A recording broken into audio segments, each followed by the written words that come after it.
जय श्री राम।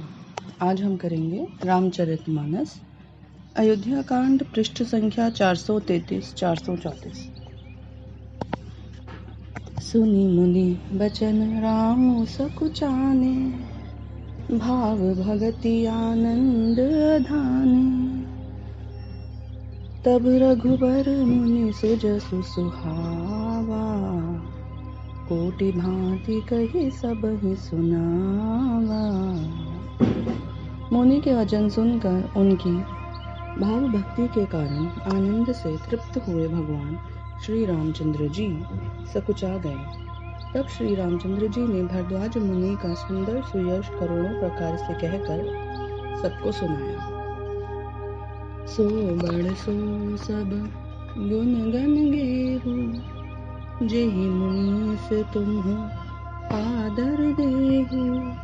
मुनि रघुबीर परस पर नाही, बचन अगोचर सुख अनुभवाहि।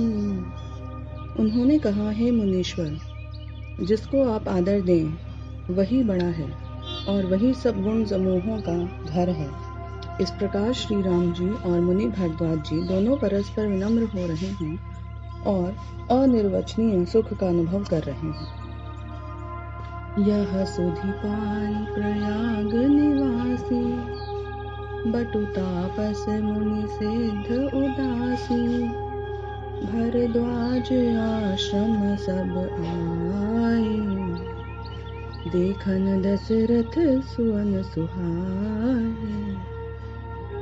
यह श्री राम, लक्ष्मण और सीता जी के आने की खबर पाकर प्रयागवासी ब्रह्मचारी, तपस्वी, मुनि, सिद्ध और उदासी सब श्री दशरथ जी के सुंदर पुत्रों को देखने के लिए भरद्वाज के आश्रम पर आए।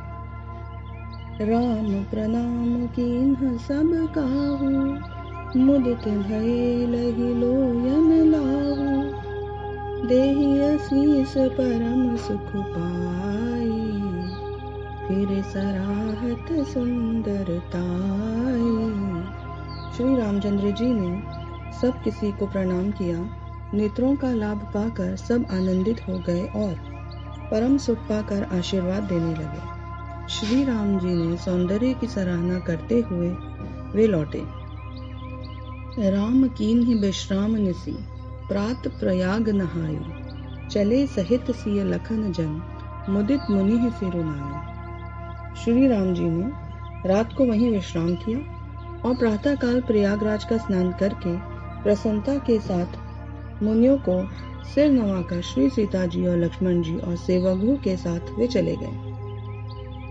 राम सप्रेम कहे मुनि पाही, नाथ कहिया हम केहि मग जाही। मुनि मन बिहसि राम सन कहाई, सुगम सकल मग तुम आहु आही। चलते समय सब प्रेम से श्री राम जी से मुनि से कहा, हे नाथ, बताइए हम किस मार्ग से जाएं। मुनि मन में हंसकर श्री राम जी से कहते हैं कि आपके लिए सभी मार्ग सुगम हैं। साथ लागी मुनि शिष्य बुलाए, सुनि मन मुदित 50 आए। सबनि राम पर प्रेम अपारा, सकल कहई मगु दीर्घ हमारा। फिर उनके साथ के लिए मुनि ने शिष्यों को बुलाया। साथ जाने की बात सुनते ही चित्त में हर्षित हो कई 50 शिष्य आ गए। सभी की श्री राम पर अपार प्रेम है। सभी कहते हैं कि मार्ग हमारा देखा हुआ है। मुनि बटुचारी संग तब दीन्ह, जिन बहु जन्म सुकृत सब कीन्ह।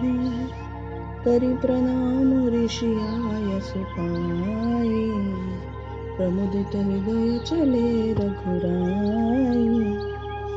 तब मुनि ने 4 ब्रह्मचारियों को साथ दिया, जिन्होंने बहुत जन्मों तक सब सुकृत किए हैं। रघु श्री रघुनाथ जी प्रणाम कर और ऋषि आज्ञा पाकर हृदय में बड़े ही आनंदित होकर चले।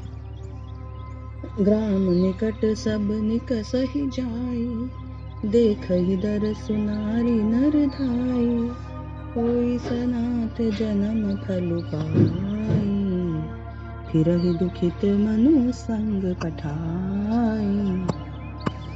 तब वे किसी गांव के पास होकर निकलते हैं। तब स्त्री पुरुष दौड़कर उनके रूप को देखने के लगते हैं। जन्म का फल पाकर वे सनाथ हो जाते हैं। मन को नाथ के साथ भेजकर दुखी होकर लौट आते हैं। विदा हुए बटु विनय करी, फिरे पाई मन का, उतरी नहाए जमुन जल, जो शरीर समस्या।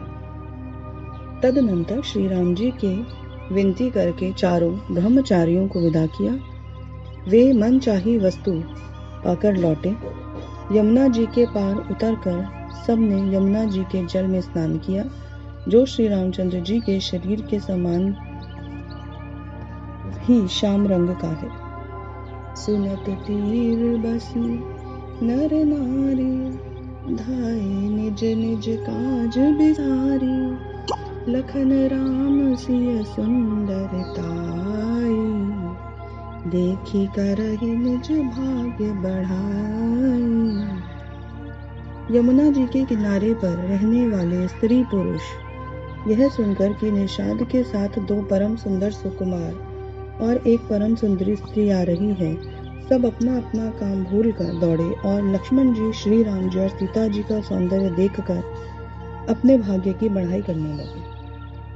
अति लालसा बसहि मन माही, नाउ गाँव बूझत सकुचाई, जे तिन्ह महु बय बिरिधि सयाने, तिन्ह करि जुगति राम पहिचाने।